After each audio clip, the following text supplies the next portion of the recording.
Hello everyone, welcome back to iClass IS Academy. நம்ம இந்த வீடியோவில் வேதகாலம் அப்படிங்கிற டாபிக் தான் பார்க்க போகிறோம். ஸோ வேதகாலத்துக்கு வேற என்ன பேர் இருக்கு அப்படின்னு பார்க்குறோம்னா also called as iron age அப்படிம்பாங்க.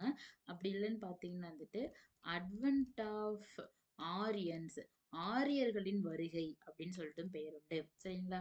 ஸோ எதனால இந்த பேர் அப்படிங்கிறத நம்ம பின்னாடி பார்க்கலாம். ஸோ அப்போ முன்னாடியே பார்த்தோம். இந்தியாவுடைய ஃபர்ஸ்ட் ஃபேஸ் ஆஃப் அர்பனைசேஷன் அப்படிங்கிறது பார்த்தீங்கன்னா யாருடைய ஃபேஸ் தான்? இண்டஸ் வேலி சிவிலைசேஷன் தான் இல்லைங்களா? அப்போ இந்தியாவுடைய முதல் நகரமயமாதல் came to an end with the decline of Indus valley civilisations. இந்த சமவெளி நாகரிகம் முடிவுக்கு வந்தோடனே எது முடிஞ்சு போச்சு? இந்த நகரமயமாதலும் முடிஞ்சு போச்சு. அதன் பிறகு பார்த்தீங்கன்னா ஒரு புது எராவான வேதிக் ஏஜ் அப்படிங்கிறது எனக்கு ஸ்டார்ட் ஆகுது. அதுக்கு தான் எனக்கு என்ன பேர்னா அரைவல் ஆஃப் ஆரியன்ஸ். இந்தியாவுக்குள்ள ஆரியர்கள் அப்படிங்கிற ஒரு குரூப் பார்த்தீங்கன்னா இந்தியாவுக்குள்ள செட்டில் ஆக ஆரம்பிக்கிறாங்க. அங்க இருந்து எனக்கு வேதகாலம் அப்படிங்கிறது எனக்கு ஸ்டார்ட் ஆகுது. சரிங்களா? இப்ப பாத்தீங்கன்னா பாகிஸ்தான்ல உள்ள கைபர் மற்றும் போலன் அப்படிங்கிற 2 கணவாய் வழியாக, சரிங்களா? ஸோ பாகிஸ்தான்ல உள்ள 2 கணவாய், சரிங்களா? கணவாய்க்கு பாத்தீங்கன்னா பாஸ் அப்படிம்பாங்க. லைக் கைபர் அண்ட் போலன் அப்படிங்கிற கைபர்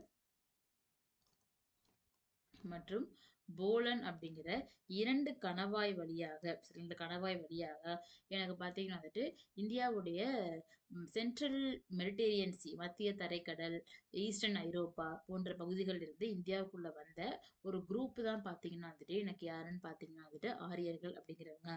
ஸோ அந்த ஆரியன்ஸ் பார்த்தீங்கன்னா பேசக்கூடிய மொழி பார்த்தீங்கன்னா இந்தோ ஆரியன் லாங்குவேஜ், இந்தோ ஆரிய மொழி அப்படிம்பாங்க.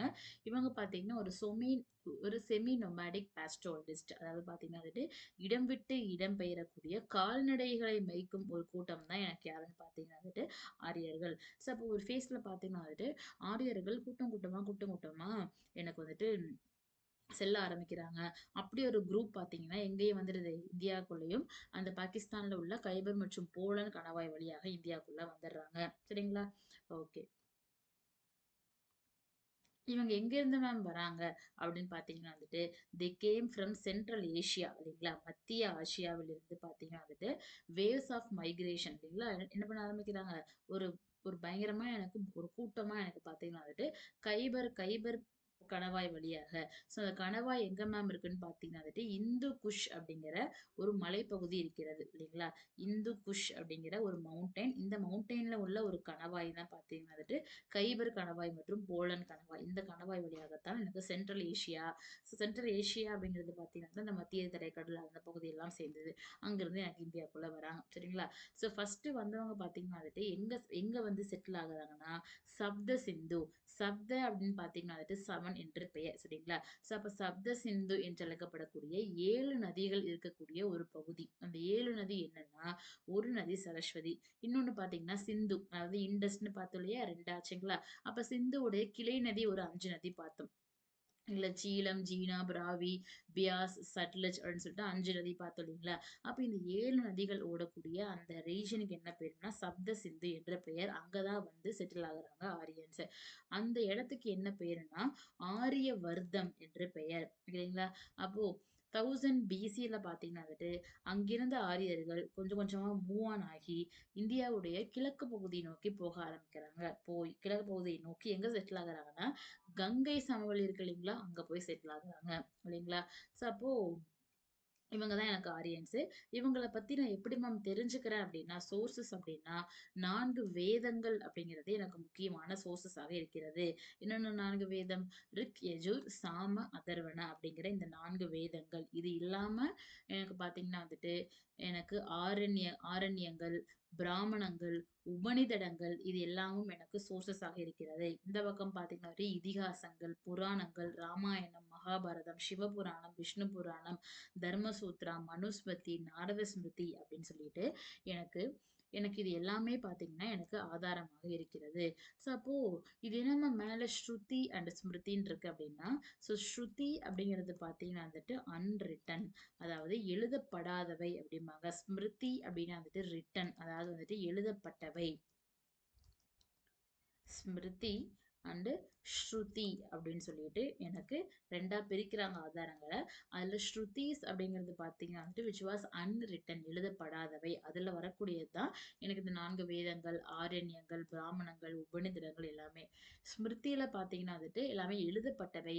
அதுல வரக்கூடியது எனக்கு இதிகாசங்கள், புராணங்கள் இது எல்லாமே இல்லைங்களா.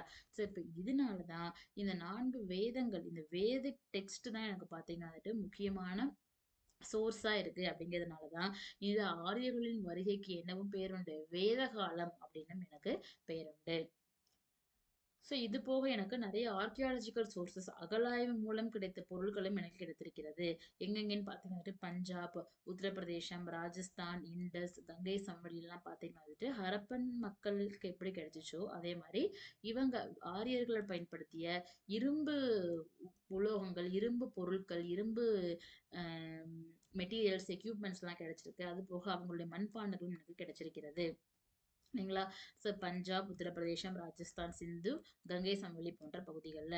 ஸோ அப்போ ஓவராலா பார்த்தோம்னா இவங்க காலத்துக்கு என்ன பேரு, இரும்பு காலம் என்று பெயர். கிட்டத்தட்ட 1500 பிசி இருந்து 600 பிசி வரைக்கும் யாருடைய காலகட்டம் தான், ஆரியன்ஸ் உடைய காலகட்டம் தான். இவங்க இருந்த பகுதி ஃபுல்லா இங்க தான் ஆப்வியஸ்லி நார்த் இந்தியா. இவங்கள பத்தி தெரிஞ்சுப்பதற்கு எனக்கு என்ன ஆதாரமா இருக்கிறது, வேத இலக்கியங்கள். இவங்க வாழ்ந்த ஒரு சிவிலைசேஷன் என்ன என்ன சிவிலைசேஷன், ஒரு ரூரல். இதே ஐவிசி மக்கள் பார்த்தீங்கன்னா என்னதுங்க, அர்பன் இல்லைங்களா. அதாவது ஐவிசி மக்கள் வாழ்ந்தது பாத்தீங்கன்னா வந்து நகர நாகரிகம். இவங்க வாழ்ந்ததோ என்ன நாகரிகம், கிராம நாகரிகம் இல்லைங்களா. சோ இது இரும்பு காலம்னு சொல்லி சொல்றோம். 1500 to 600 பிசி வரைக்கும். ஆதாரம்னு பாத்தீங்கன்னா வேதகால இலக்கியங்கள் அப்படிங்கிறது தான். ஓகே. சோ அங்க எப்படி 4 ஃபேஸா பிரிச்சோமா? இல்லைங்களா? இங்க பார்த்தீங்கன்னா 2 ஃபேஸஸ், 2 படிநிலைகளாக பிரிக்கிறாங்க. எத பேஸ் பண்ணி அப்படின்னா, அவங்களுடைய சமூக, பொருளாதார, அரசியல் வாழ்க்கையில இருந்த மாற்றங்களின் அடிப்படையில் இவங்களுடைய ஃபேஸ பார்த்தீங்கன்னா 2ஆ எனக்கு பிரிப்பாங்க. ஒண்ணு பார்த்தீங்கன்னா வந்துட்டு ஏர்லி வேதிக் ஏஜ், முன்வேத காலம் அப்படின்னும், முன்வேத காலத்துக்கு வேற என்ன பேர் இருக்குன்னா ரிக்வேத காலம் அப்படின்னு சொல்லிட்டு பேர் உண்டு. 2வது பார்த்தீங்கன்னா பின்வேத காலம், லேட்டர் வேதிக் ஏஜ் அப்படிம்பாங்க. அப்போ 1500ல இருந்து 1000 பிசி வரைக்கும் எனக்கு முன்வேத காலம், 1000ல இருந்து 600 பிசி வரைக்கும் எனக்கு என்ன காலம், பின்வேத காலம். ஸோ இதுதான் ஆப்வியஸா அந்த சப்த சிந்து அப்படிங்கிற பகுதி பார்த்தீங்கன்னா இந்த பகுதி தான் சரிங்களா. சப்த சிந்துனா அந்த சிந்து பகுதி, அது போக அதனுடைய கிளை நதி சரஸ்வதி நதி எல்லாமே போயிட்டு இருக்கக்கூடிய ஒரு பகுதி தான் அந்த சப்த சிந்து. அப்ப இங்கதான் எனக்கு யாரு வாழ்ந்தா, முன்வேத கால மக்கள் எனக்கு வாழ்ந்தாங்க சரிங்களா. முன்வேத காலம் அல்லது ரிக்வேத காலம் அப்படிங்கிறோம். அப்ப லேட்டர் ஆன் எனக்கு 1000 பிசியில இங்கிருந்த மக்கள் படிச்சோமா, கொஞ்சம் ஈஸ்ட் நோக்கி மூவ் ஆன் ஆக்கி எங்க செட்டில் ஆயிட்டாங்க, கங்கை நதிக்கரையில செட்டில் ஆயிட்டாங்கன்னு படிக்கிறோம் இல்லைங்களா. அப்ப இவங்க இங்க வாழ்ந்த மக்கள் தான் எனக்கு யாரு, பின்வேத கால மக்கள். அப்ப இந்த காலத்துக்கு என்ன பேரு, பின்வேத காலம்னு சொல்லிட்டு பேரு இல்லைங்களா. அப்ப நம்ம ரெண்டு ஃபேஸா பிரிச்சு படிக்க போறோம். இந்த கிளாஸ்ல ஃபுல்லா முன்வேத காலம் பத்தி படிக்க போறோம் இல்லைங்களா. அப்ப ஏர்லி வேதிக் ஏஜ் உடைய பொலிட்டிக்கல் லைஃப், அரசியல் வாழ்க்கை அப்படிங்கிறது பாத்தீங்கன்னா polity was tribal in nature. So அரசு முறை என்பது பார்த்துக்கிட்டு இனக்குழுக்கள், ஒரு அரசர் ஒரு கிங் அப்படிலாம் இல்லாம இனக்குழுக்கள் அப்படிங்கிறவங்க தான் பார்த்தீங்கன்னா வந்துட்டு அரசாங்கத்தை நடத்துபவர்களாக இருந்தார்கள். Because Aryans living in small tribal group. Because Aryans எப்படிதான் வாழ்ந்தாங்க, குரூப்பா தான் எனக்கு வாழ்ந்தாங்க. அந்த ட்ரைபலுக்குலாம் யார் இருந்தா, ஒரு சீஃப் இருந்தாரு. அந்த இனக்குழுக்கள் எல்லாம் எனக்கு யார் இருந்தா, ஒரு தலைவர் இருந்தாரு. அவர் தான் பார்த்தீங்கன்னா வந்துட்டு முழு நிர்வாகம், அந்த அவங்களுடைய குழுக்களை ஃபுல்லா வந்து மேனேஜ் பண்றது, பாத்துக்கிறது எல்லாமே அந்த சீஃப் உடைய ஒரு வேலை தான். ஸோ கான்செப்ட் ஆஃப் ஸ்டேட்ஸ், அந்த அரசு முறை அப்படிங்கிற கான்செப்ட் பார்த்தீங்கன்னா கொஞ்சம் கொஞ்சமா டெவலப் ஆயிட்டு இருந்த ஒரு காலகட்டம். டெமோக்ராட்டிக் எலமெண்ட்ஸ் லைக் சபா, சமிதி, விதாதா, பரிஷத் மற்றும் கனா போன்ற சங்கங்கள்லாம் எனக்கு பார்த்தீங்கன்னா காணப்பட்டதா சொல்றாங்க. போன்ற அமைப்புகள் சரிங்களா. ஃபார் எக்ஸாம்பிள் என்னது, சபா, சமிதி, விதாதா, பரிஷத் மற்றும் கனா போன்ற அமைப்பு. ஸோ அமைப்பு அதுனா ஜஸ்ட் குரூப் ஆஃப் பீப்புள், மக்களை கொண்ட ஒரு அமைப்பு என்பது காணப்பட்டது.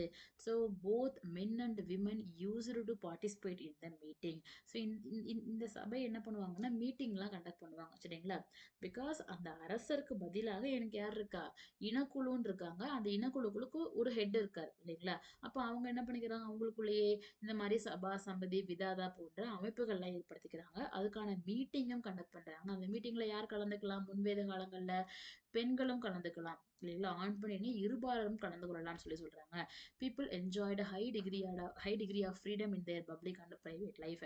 ஸோ சமூகமாக இருக்கட்டும் இல்ல அவங்களுடைய தனிப்பட்ட வாழ்க்கையாக இருக்கட்டும், அங்க எல்லாத்துக்குமே மக்களுக்கு பார்த்தீங்கன்னா, ஈச் அண்ட் எவ்ரி பீப்பிளுக்கு பார்த்தீங்கன்னா, நெறைய இண்டிபெண்டன்ஸ் அப்படிங்கிறது இருந்துச்சு. யாரும் யாரையும் பெருசா என்ன பண்ணல, ரெஸ்ட்ரிக்ட்லாம் பண்ணல இல்லைங்களா? அப்ப என்ன இருந்தது கண்டிப்பா? சமத்துவ தன்மை கொண்டதாக எனக்கு சமூகம் என்பது இருந்திருக்கிறது இல்லைங்களா? அப்ப family or kula was a primary unit of political life. இங்க பார்த்தீங்கன்னா, இப்படிதான் இருந்திருக்கும். ஸோ அந்த குடும்பம் அப்படிம்பாங்க இல்லைங்களா? இப்போ ஒரு ஒரு ஒரு ஃபேமிலி குடும்பத்துக்கு பார்த்தீங்கன்னா வந்துட்டு, குலா அப்படின்னு சொல்லுவாங்க. அந்த குடும்பம் எல்லாம் சேர்ந்து எனக்கு உருவானது தான் பார்த்தீங்கன்னா கிராமம்.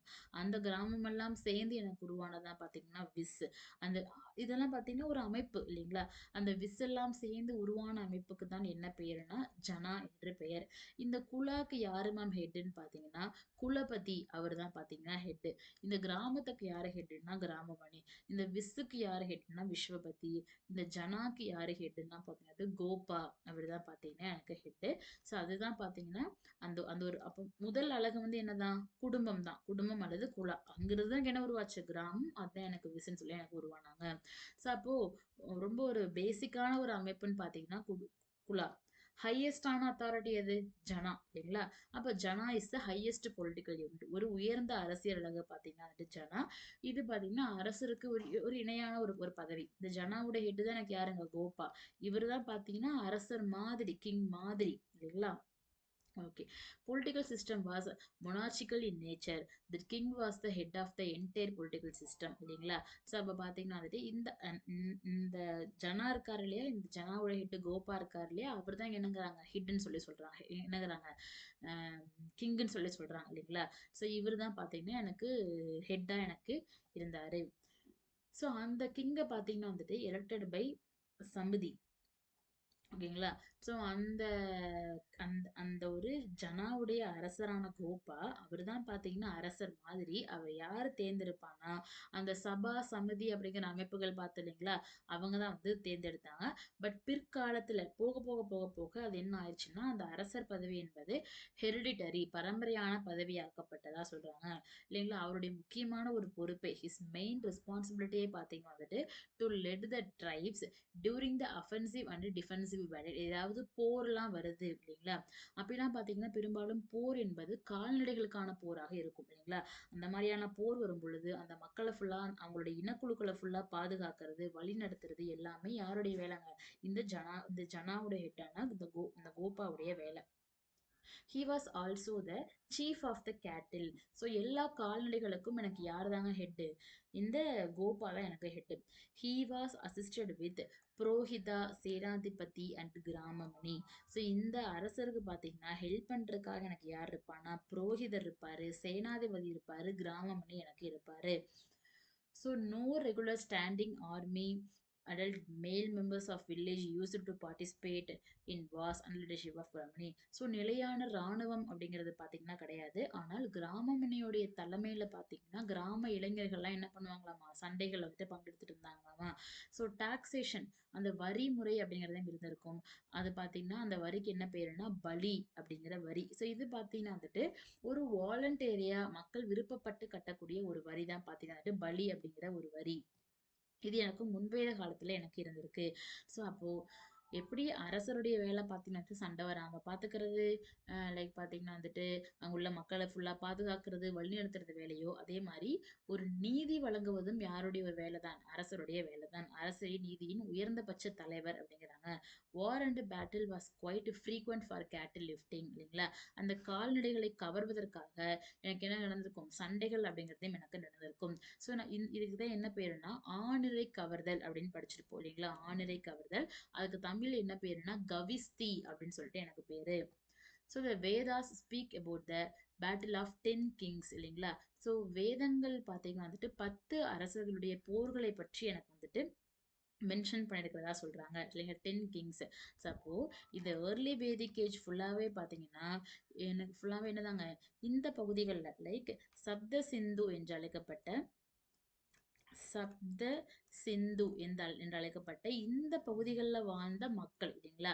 அப்ப இவங்களுடைய சமூக அமைப்பு, பொலிட்டிக்கல் லைஃப், எஜுகேஷன் லைஃப், எந்த மாதிரி ஆண் பெண் எந்த மாதிரிலாம் இருந்தாங்க அப்படிங்கிறது எல்லாமே எனக்கு வேத இலக்கியமான 4 வேதங்கள்ல ரிக் அப்படிங்கிற வேதத்துல எனக்கு மென்ஷன் ஆகியிருக்கு இல்லைங்களா? ஏன் மேம் ரெண்டா பிரிக்கிறாங்கன்னா, இந்த முன்வேத காலத்தில் இருந்த சமூக அமைப்பு, பொருளாதார அமைப்பு, அரசியல் அமைப்புக்கும் பின்வேத காலத்தில் இருந்த சமூக அமைப்பு, பொருளாதார அமைப்புக்கும் எனக்கு நிறைய வித்தியாசங்கள் காணப்படுகிறது. இந்த பின்வேத கால மக்களை பற்றி எல்லாம் எனக்கு பிற வேதங்களான ரிக், யஜூர் பார்த்தோம் இல்லைங்களா? யஜூர், சாம, அதர்வன போன்ற வேத இலக்கியங்கள்ல காணப்படுகிறது. அப்போ இவங்கள பத்தி எனக்கு தெரிஞ்சதற்கு இந்த வேத இலக்கியங்கள் எனக்கு எனக்கு சோர்ஸா இருக்கு. இந்த முன்வேத கால மக்கள் பத்தி தெரிஞ்சுக்கிறதுக்கு எனக்கு ரிக் இலக்கியம் எனக்கு யூஸ்ஃபுல்லா இருக்கு. அதனால முன்வேத காலத்துக்கு தான் வேற என்ன பேரு ரிக்வேத காலம்னு சொல்லிட்டு பேர் இல்லைங்களா? அப்ப பாருங்களேன், முன்வேத காலங்கள்ல பொலிட்டிக்கல் லைஃப் அப்படிங்கிறது பாத்தீங்கன்னா, அங்கேயும் எனக்கு கம்ப்ளீட்டா எனக்கு என்ன உருவாயிரல, கிங்ஷிப் எனக்கு உருவாயிரல. அந்த ஜனா இருந்தாரு. அந்த ஜனாவுடைய ஹெட் தான் பாத்தீங்கன்னா கோபா. அந்த கோபா தான் அரசருக்கு ஈக்குவலண்டான ஒரு போஸ்டிங்கா நான் சொல்றேன் இல்லைங்களா? அதே மாதிரி மக்கள் பாத்தீங்கன்னா ஸ்டார்டிங்ல கூட்டம் கூட்டமா வந்திருக்காங்க. முன்வேத காலங்கள்ல அந்த சபா, சமிதி போன்ற அமைப்புகள்லாம் இருந்திருக்கு. அந்த அமைப்புகள் தான் யாரையே தேர்ந்தெடுத்தாங்க, அரசரே எனக்கு தேர்ந்தெடுத்ததா எனக்கு சொல்றாங்க.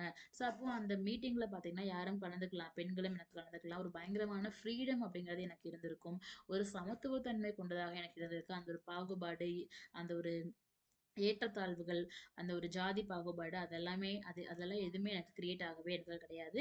ஸோ இது படிச்சுக்கோங்க. குலாலாம் சேர்ந்து கிராமம், கிராமம்லாம் சேர்ந்து விசுவெல்லாம் சேர்ந்து எனக்கு சனா, அதுக்கு யார் ஹெட்ன்னு சொல்லியும் பார்த்துட்டோம் இல்லைங்களா? பெரும்பாலும் முன்வேத காலங்கள்ல எனக்கு போர் என்பது எதுக்காக இருந்திருக்கும்? கால்நடைகளுக்காக இருந்திருக்கும். அப்ப கால்நடைகளை ஃபுல்லா வந்து கேப்சர் பண்றதுக்காக எனக்கு இருந்திருக்கும். ஸோ அதுக்காக பார்த்தீங்கன்னா வந்துட்டு எனக்கு படையெடுத்துலாம் போயிருக்காங்க. அந்த படையெடுப்புகள் பார்த்தீங்கன்னா வந்துட்டு பெரும்பாலும் ராணுவமா கிடையாது. பட் அந்த ஊர்ல உள்ள யங்ஸ்டர்ஸ், இளைஞர்கள்லாம் சேர்ந்து என்ன பண்ணாங்க? படையெடுத்து போனதா சொல்றாங்க. அதே மாரி அரசருக்கு பார்த்தீங்கன்னா, ஹெல்ப் பண்றதுக்காக எனக்கு யார் இருந்தா? புரோகிதர், சேனாதிபதி, கிராமமணி போன்றவங்கலாம் எனக்கு கூடவே எனக்கு இருந்திருக்கதா வந்துட்டு நான் சொல்றேன். இல்லைங்களா? ஸோ அப்போ அடிக்கடி எனக்கு போர் அப்படிங்கிறதும் எனக்கு நடந்திருக்கும்னு சொல்றோம் இல்லைங்களா? அந்த போர்ல பார்த்தீங்கன்னா, ஒரு முக்கியமான போர் தான் பேட்டில் ஆஃப் 10 கிங்ஸ் 10 அரசர்களின் போர் அப்படின்னு சொல்லிட்டு ஒரு போர். இந்த போரை பத்தி எனக்கு வேத இலக்கியம் எனக்கு மென்ஷன் பண்ணுது. ஸோ என்ன மேம் அந்த பேட்டில் ஆஃப் 10 கிங்ஸ் அப்படின்னா, அலையன்சஸ் ஆஃப் 10 கிங்ஸ் 10 அரசர்கள் இல்லைங்களா? அந்த இந்த இடத்துல அரசர்கள் கிங்ஷிப் எனக்கு முழுசா எனக்கு உருவாகல. அந்த கோப்பா பார்க்குறோம் இல்லைங்களா? ஸோ அவரு தான் பார்த்தீங்கன்னா இங்க அரசர் அப்படிங்கிறவரு. ஸோ அந்த 10 அரசர்கள்ல 5 பேர் பார்த்தீங்கன்னா வந்துட்டு ஆரியன்ஸ், 5 பேர் பார்த்தீங்கன்னா வந்துட்டு நான் ஆரியன்ஸ், ஆரியர்கள் அல்லாது இல்லைங்களா? ஸோ அப்ப இந்த மாதிரி 10 பேருமே சேர்ந்து பார்த்தீங்கன்னா வந்துட்டு யாரால தோற்கடிக்கப்படுறாங்கன்னா, கிங் ஆஃப் பாரதா ட்ரைப், பாரதா அப்படிங்கிற ஒரு இனக்குழு இருந்தாங்க. ராவி நதிக்கரையில் இருந்த ஒரு இனக்குழு இல்லைங்களா? ஸோ அப்போ ராவி அப்படிங்கிறது பார்த்தீங்கன்னா which is a tributary of Indus. இண்டஸுடைய ஒரு கிளை நதி தான் பார்த்தீங்கன்னா அது ராவி. இந்த ராவி நதிக்கரையில பார்த்தீங்கன்னா வந்துட்டு இந்த பாரதா நம்ம பார்த்தோம் முன்னாடியே எனக்கு ஆரியன்ஸ் எப்படிதான் எனக்கு இருந்தாங்க, இனக்குழுக்களாக வாழ்ந்தாங்கன்னு தான் பேசுறோம் இல்லைங்களா? அந்த இனக்குழுக்களுக்கு நிறைய பேர் இருந்திருக்கும். அதுல ஒரு பேர் தான் பாரதா இனக்குழுன்னு சொல்லிட்டு. அந்த இனக்குழுவும் அந்த அந்த அந்த இனக்குழு பார்த்தீங்கன்னா மீதி 10 இனக்குழுக்கள் கூட சண்டை போடுறாங்க. அந்த 10 பேர்ல 5 பேர் பார்த்தீங்கன்னா ஆரியன்ஸ், மீதி 5 பேர் வந்து நான் ஆரியன்ஸ். ஸோ இதுதான் பார்த்தீங்கன்னா இந்த பேட்டில் ஆஃப் 10 கிங்ஸ் அப்படின்னு சொல்லிட்டு பேரு. இதுல யார் தான் ஜெயிப்பானா, இந்த கிங் ஆஃப் பாரதா ட்ரைப் இருக்காரு இல்லையா? அவர் தான் வந்துட்டு எனக்கு வின் பண்ணுவாரு. ஸோ இது போக பார்த்தீங்கன்னா எனக்கு முன்வேத காலங்கள்ல பார்த்தீங்கன்னா ஈவன் விமனுக்கு பார்த்தீங்கன்னா ஈக்குவலான எல்லா ஆப்பர்ச்சுனிட்டிஸ், எல்லா ரைட்ஸுமே எனக்கு கிடைச்சிருக்கும். முன்னாடியே பார்க்குறோம் இல்லைங்களா? ஈவன் அந்த மீட்டிங்லாம் கூட யாரு கலந்துக்கலாம், பெண்கள் வந்து கலந்துக்கலாம்னு சொல்லி படிச்சிருக்கோம். அப்ப பார்த்தீங்கன்னா வந்துட்டு நிறைய விமன் போயட்ஸ், பெண் புலவர்கள்லாம் கூட எனக்கு எங்க இருந்திருப்பாங்க? முன்வேத காலங்கள்ல எனக்கு இருந்திருப்பாங்க. நிறைய விமன் போயட்ஸ் அப்படிங்கிறவங்க எனக்கு இருந்திருப்பாங்க. அதே மாதிரி எனக்கு முன்வேத காலங்கள்ல தான் பார்த்தீங்கன்னா எனக்கு அந்த ஒரு சோஷியல் ஹையரார்ச்சி அப்படிங்கிறது எனக்கு உருவாகும். அதாவது பிராமணா, க்ஷத்ரியா, வைஷ்யா அண்ட் சூத்ராஸ் அப்படின்னு சொல்லிட்டு எனக்கு 4 ஹையரார்ச்சி எனக்கு கிரியேட் ஆகும். பட் இவங்க 4 பேருமே பார்த்தீங்கன்னா வந்துட்டு ஈக்குவலான ஒரு ரைட்ஸ் கொண்டவங்களா தான் எனக்கு இருந்தாங்க. அந்த படிக்கிறோம் சமத்துவத்தன்மை கொண்டவங்களாக தான் இருந்தாங்க அப்படின்னு சொல்லிட்டு படிக்கிறோம். ஸோ இவங்கள பத்தி நம்ம டீட்டெயிலாக நம்ம நெக்ஸ்ட் கிளாஸ்ல நம்ம படிப்போம். யாரெல்லாம் பிராமின்ஸ், யாரெல்லாம் க்ஷத்ரியாஸ் அப்படின்னு சொல்லிட்டு. ஸோ அப்போ அந்த ஒரு பாகுபாடு, அந்த ஒரு டிஸ்கிரிமினேஷன்ஸ்லாம் இல்ல. இப்ப எனக்கு வந்துட்டு வைஷ்யனா இருக்கேன். நான் என்ன பண்ணிக்கலாம்? வேணும்னா சத்திரியனா மாறிக்கலாம் இல்லைங்களா? இப்ப பிராமணாஸ்னா யாரும் இல்ல. யார் யாரெல்லாம் பூணூல் போட்டிருப்பாங்க, யாரெல்லாம் வந்துட்டு கடவுளுக்கு வந்துட்டு பூஜை பண்ணுவாங்களோ அவங்க தான் யாரு? பிராமணாஸ். ஸோ சத்ரியாஸ் அப்படின்னா யாரெல்லாம் வந்துட்டு போர், இந்த கால்நடைகளுக்காக போர் புரியுறாங்க இல்லைங்களா? அவங்க தான் எனக்கு சத்ரியாஸ்.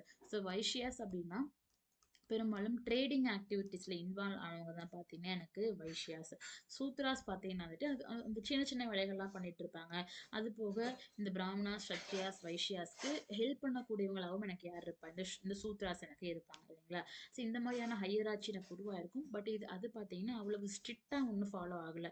ஸோ லைக் அந்த பாகுபாடு அப்படிங்கிறது எனக்கு ஜென்ரேட் ஆகல. யாரு வேணாலும் அவங்களுக்கு பிடிச்ச அந்த ஒரு செக்ட் என்ன பண்ணிக்கலாம், ஃபாலோ பண்ணிக்கலாம் அப்படிங்கிற மாதிரியான ஒரு ஈக்குவல் இம்பார்ட்டன்ஸ் கொண்டதாகத்தான் இந்த பிராமணா, சத்ரியா அண்ட் வைஷ்ய சூத்ராஸ் எனக்கு இருந்தாங்க. பட் இது எல்லாமே எனக்கு என்ன ஆகும்போது பின்வேத காலம் வரும்போது எனக்கு அப்படி எனக்கு என்ன இருக்கும், எனக்கு வந்துட்டு மாறிட்டே எனக்கு போயிருக்கும். லைக் பின்வேத காலம் வர்றச்ச பார்த்தீங்கன்னா விமனுக்கு இவ்வளவு ஈக்குவலான இம்பார்ட்டன்ஸ்லாம் கொடுக்க மாட்டாங்க. அந்த ஒரு அந்த ஒரு ரைட்ஸ், அந்த சபா சமதியில கலந்துக்கிறதுக்கான உரிமைகள்லாம் எனக்கு யாரும் கிடையாது. பின்வேத காலங்கள்ல எனக்கு பெண்களுக்கு வந்துட்டு கிடையாது. நிறைய சோஷியல் டிரான்ஸ்ஃபர்மேஷன்ஸ், பொலிட்டிக்கல் டிரான்ஸ்ஃபர்மேஷன்ஸ் ஏற்பட்டது ஃபுல்லாவே எனக்கு யாருடைய காலத்துல தான் பார்த்தீங்கன்னா எனக்கு ஆப்வியஸ்லி எனக்கு பின்வேத காலம் தான். ஸோ அப்போ முன்வேத காலம் கிளியரா அண்டர்ஸ்டாண்ட் ஆனாதான் அந்த ஒரு டிரான்சிஷன் எப்படி ஏற்பட்டுச்சு அப்படிங்கிறது நம்மளால பின்வேத காலங்கள்ல அண்டர்ஸ்டாண்ட் பண்ணிக்க முடியும் இல்லைங்களா? இது போக இவங்க யார் கூடலாம் ட்ரேடிங் பண்ணாங்க, அந்த விமன் போயட்ஸ்லாம் யார் யாரெல்லாம் இருந்தா இல்லைங்களா? இவங்களுடைய எஜுகேஷன் சிஸ்டம் எந்த மாதிரிலாம் இருந்துச்சு, கல்வி வந்துட்டு யார் யாரெல்லாம் கத்துக்கலாம், என்னென்ன விஷயங்கள்லாம் கத்துக்கிட்டாங்க, இவங்களுடைய பிலீஃப் சிஸ்டம், இவங்களுடைய அந்த வழிபாட்டு முறை என்பது எப்படி இருந்திருக்கும், யாரெல்லாம் வழிபட்டாங்க. பிகாஸ் முன்வேத கால மக்கள் பார்த்தீங்கன்னா பெரும்பாலும் இயற்கையை வழிபட்டாங்கன்னு சொல்றோம் இல்லைங்களா? அப்ப இவங்க வந்துட்டு எனக்கு யாரெல்லாம் வந்துட்டு வழிபட்டாங்க, இந்த வழிபாட்டு முறை, உரு வழிபாடெல்லாம் ஏற்பட்டது முன்வேத காலமா, பின்வேத காலமா அப்படிங்கிறது எல்லாமே நம்ம நெக்ஸ்ட் கிளாஸ்ல பார்க்கலாம். ஸோ முன்வேத காலத்துல இன்னும் கொஞ்சம் கண்டினியூஷன்ஸ் இருக்கு. அதை பார்த்துட்டு நம்ம பின்வேத காலம் போலாம். So we all see you next class. Thank you all.